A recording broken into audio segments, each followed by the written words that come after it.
Hey, what's up there, YouTubers? Adjman sent a job coming to you guys here today with another product opening. So today we have in the Gatecrash event deck, Thrive and Thrash. So this is a blue, red, and green event deck for Gatecrash, and it's one of the two that they have out there.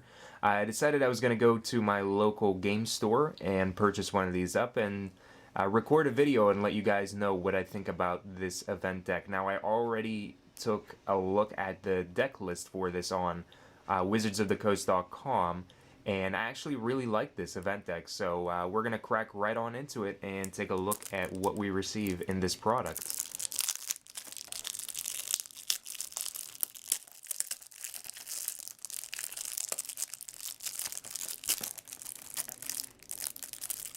If I can just get it open. There we go.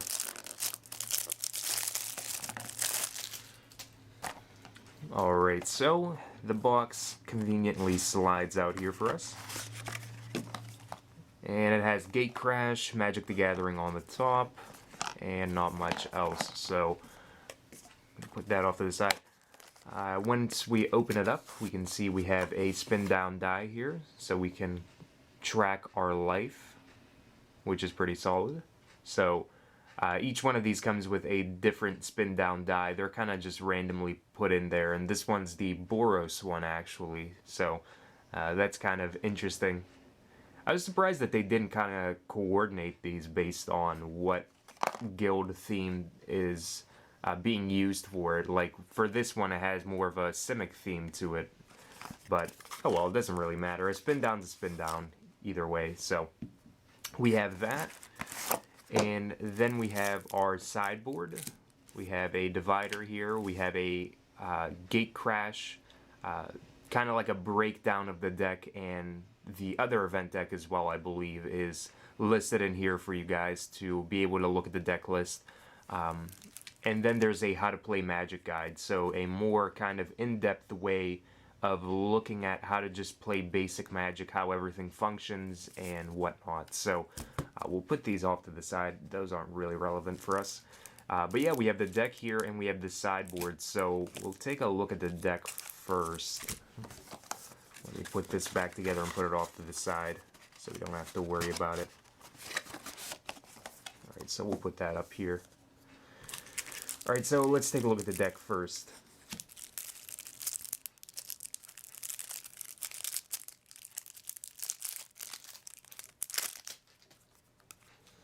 Alright, so we have some Arbor Elves here.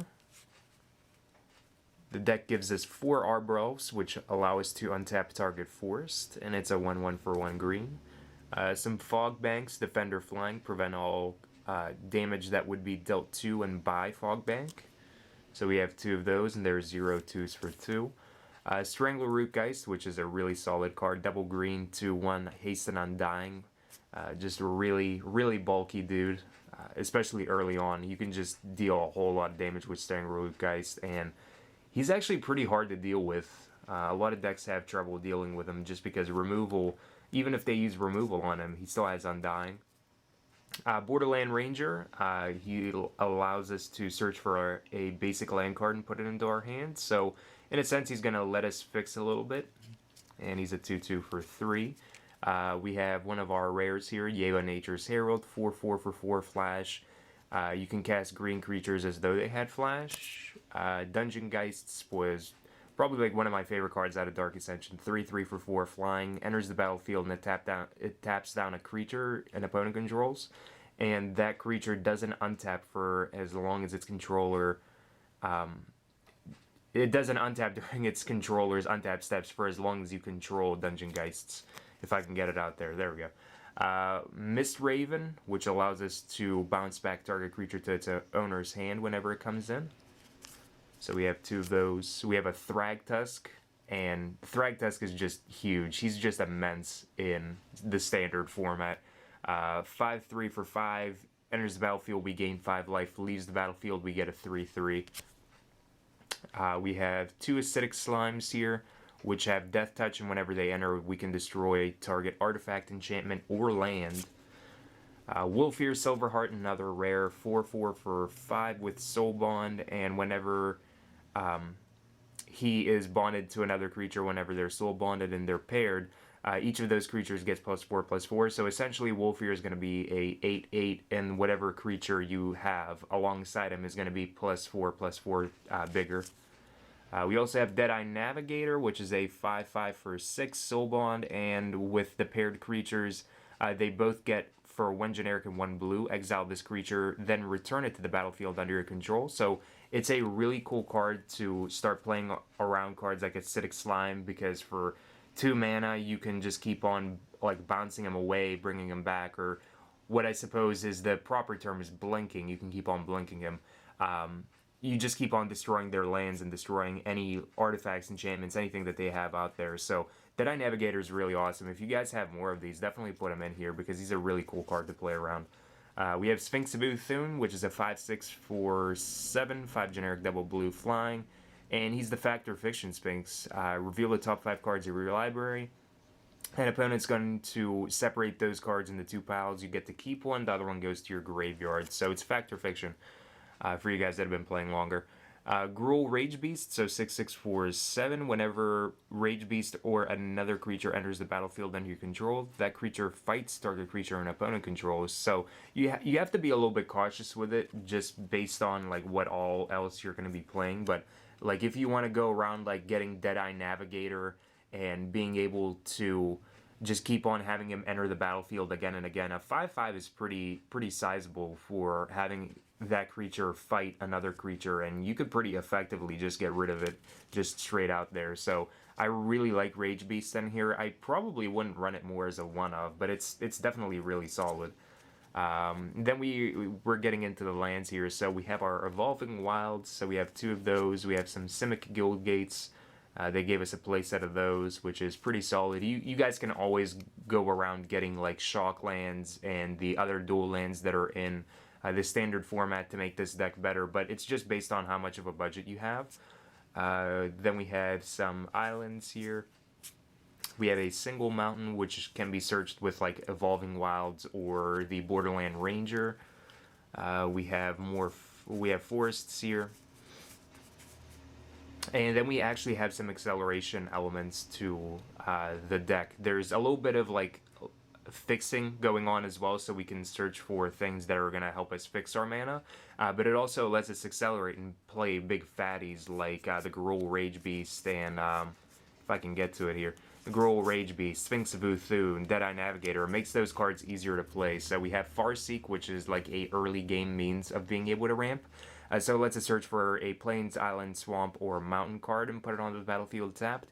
If you guys have shock lands, they're definitely something to consider to put into this deck, just because with Farseek, you can search for a shock land because it has a dual subtype, and you can put it onto the battlefield tapped, which is pretty awesome. So they give us a playset of Farseek. Farseek is just a really good card in Standard as it is, so you at least get like one of those really good staples for Standard. As far as commons go, that is. Arbor Elf is another pretty good one. We have Ground Assault, which is another really nice card to have in this deck, and it shows that Wizards is improving with how they're making these decks, and I think that they actually included more rares this time around. But Ground Assault deals damage to target creature equal to the number of lands you control, so once you start like accelerating playing more lands per turn with like Farseek and the other cards that we have in here, you end up just having a really nice amount of lands to be able to play things, but at the same time, Ground Assault ends up being a really solid way of getting rid of creatures as well. So they give us 2 Ground Assaults here. We have Verdant Haven as well, which whenever it enters the battlefield, we gain 2 life, and whenever the enchanted land is tapped for mana, its controller adds 1 mana of any color to his or her mana pool, and it enchants a land, which is something that I forgot to say.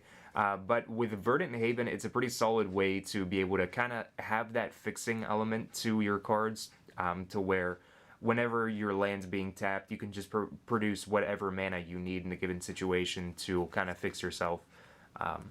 So we have a few Verdant Havens. We have a playset of them, actually. We have Bramblecrush, which lets us destroy target non-creature permanent, which is pretty solid. I mean, we have the means of getting rid of creatures as far as Gruul Ragebeast goes, if we can get him out there and we can start bringing in creatures that are sizable.